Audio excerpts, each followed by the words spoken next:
Fire. On se retrouve aujourd'hui avec une histoire un peu d'horreur. Mais j'ai pas trop envie de faire justement psychologique.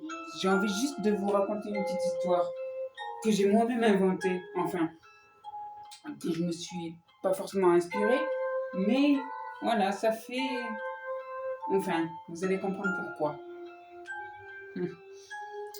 Imaginez-vous dans un petit village où plus personne n'y vit depuis bien longtemps, depuis au moins 100 ans.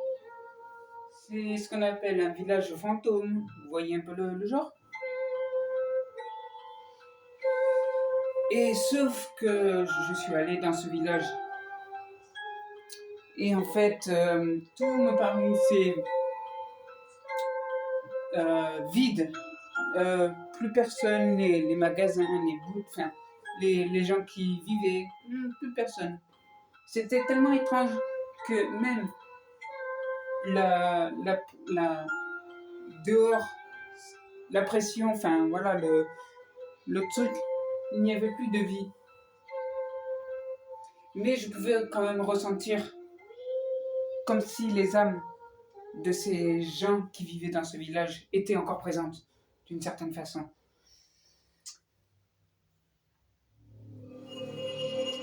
Et forcément, j'ai ressenti quelque chose de très, très obscur. Quelque chose de maléfique. Comme une entité qu'on ne connaît pas encore vraiment. On en connaît quelques-unes qui sont historiques, mais celle-là, très peu, ou voire peut-être pas du tout pour certaines. Elle se nourrit, et, plus en tout cas, des âmes des morts, c'est-à-dire que, et avec ça, elle peut réapparaître sous une forme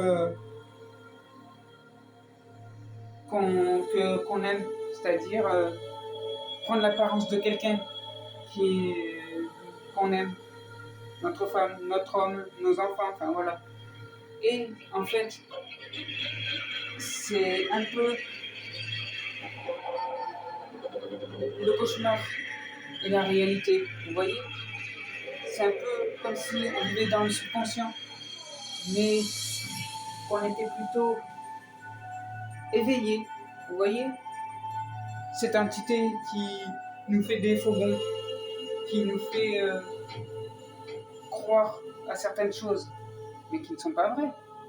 En tout cas, si vous avez aimé cette petite histoire d'horreur, peut-être que je vous en raconterai d'autres. Et pourquoi pas. C'est peut-être entre les rêves et les cauchemars qu'on apprend à ne plus faire confiance. Ou en tout cas, méfiez-vous si vous vous endormez.